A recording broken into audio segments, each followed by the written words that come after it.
everyone. I'm super excited to be here again, and I'm glad to have you back here at the Listener Studio, a place where every story matters. I remain your host, Dara Wing, the voice behind the Listener Studio. I believe you had a blessed week and pray this message meets you well. I also hope that last episode added a little bit of sweetness to your sweet soul.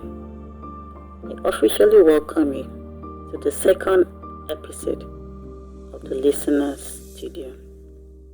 Today, still on empathy, we will go a little further to speak on the topic LOVE, love. But before we proceed, a little recap on the last episode. Previously, I gave my own definition on empathy. I clearly stated it was feeling what others feel without trying to fix or compare it. However, I want you to know that empathy is not sympathy. Sympathy says, I feel sorry for you, while empathy says, I feel what you feel. I am here for you. Today, I want to take us a little further through the stages of empathy. Now, there are 3 stages of empathy. The first stage is called the cognitive empathy. This is simply understanding what someone feels or thinks. Example, I can see why you feel that way, or I know why you did what you did. The second stage is emotional empathy. As the name implies, emotions. I feel your sadness. I feel your joy. That is emotional empathy. And the third stage is the compassionate empathy. It is feeling and acting to help. For example, I understand and feel what you are going through. How can I help? Now this narrows us down to the subtopic today, which is LOVE, love. What is love?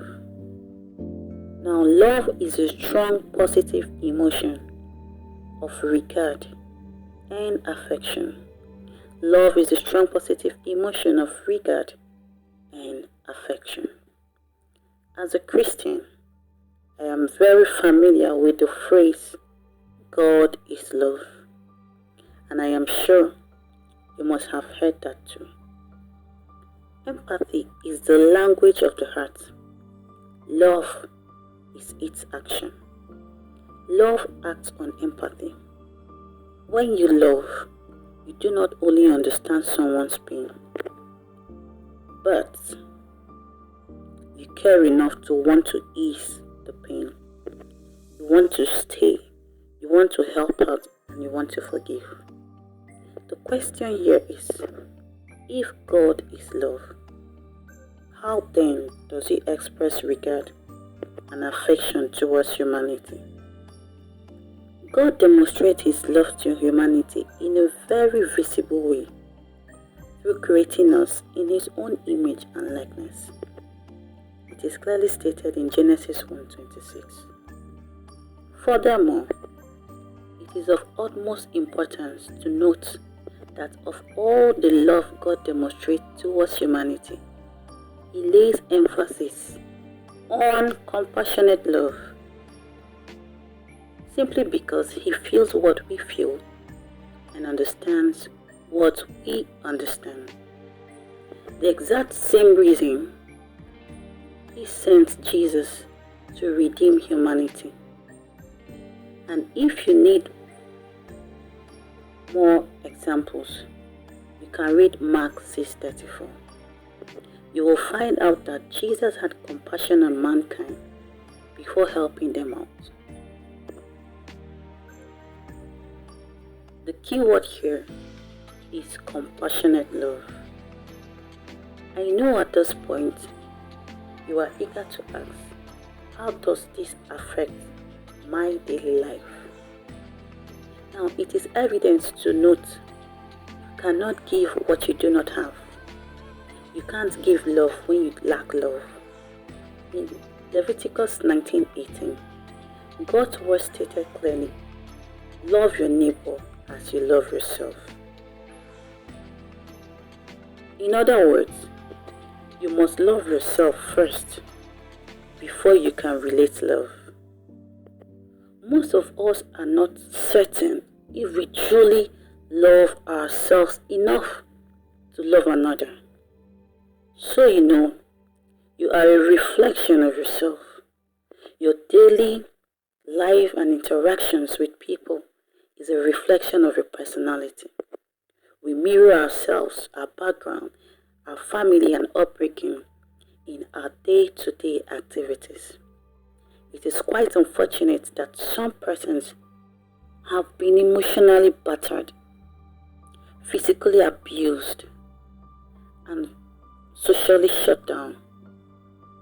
Most persons suffer from low self-esteem, self-rejection, and have grown numb towards emotions that even when love presents itself, they shy away from it, feeling not good enough. Why? Because some persons were raised without the principle of love. Some were trained not to express feelings, not to express thoughts. Some were trained not to express desires, hence shutting them out from God's desire for humanity, which was not supposed to be.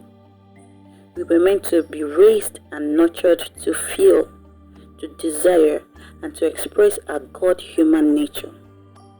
Most persons' emotions to feel has been folded up and resting for decades, seeking revival, nourishment, and expression. At this juncture, I want to ask a simple question. Whoever told you you are not good enough? Who told you you can't love yourself for who you are? Who told you you can't express love the right way? In a world that is full of hate, the best gift you can give yourself is love, love. It doesn't matter who you are or the position you find yourself. You owe yourself love and appreciation. Now, if you believe that you deserve love, kindly affirm the following with me. Say, from this moment, I begin to love myself because I have come to the knowledge of knowing that I am a unique person. There is no other me except me in the whole universe. I am specially created in the image and likeness of God. I am created to love and be loved. The love in me mirrors down to my daily life, my family, my job, and people around me. Now keep saying these words until they become part of you. You will be surprised at how you reflect love on a daily basis. In conclusion, I want to list 4 practical steps on how empathetical love can be shown on our daily interactions with people. There are practical steps to showing empathy, which is love. 1. Listen fully. Whenever there is an interaction, put down distractions. Focus on the person speaking. Let them speak without interrupting. 2. Ask thoughtful questions and show curiosity and care. Don't be judgmental. 3. Reflect feelings. Sometimes just naming what you see helps. Like, I see that you're hot. That alone makes sense. Then 4. Small acts of kindness. A smile, a message, or a gesture helps out a lot. Sometimes that's all someone needs to feel seen and loved. When we empathize, we are not just being kind, we are connecting with the divine. Every act of true empathy is a reflection of God's heart, patience, compassion, and understanding. To wrap today's episode, empathy is love in action. It is the bridge between hearts. It is the quiet reflections of God's love in our daily life. So I encourage you this new week to notice one small way you can practice empathy. Listen, feel, and respond love. Finally, you have come to today's episode on love. I hope you learned something and there is a tip for you. I sincerely appreciate you for creating out time out of your busy schedule just to listen to the Listener Studio. Kindly share, like, subscribe, and comments. I look forward to your comments. Until I come your way next time, I remain your host, Dara Wynne, your voice behind the Listener Studio. Until then, keep learning, keep growing, and keep being kind. I love you, stay safe, and bye for now.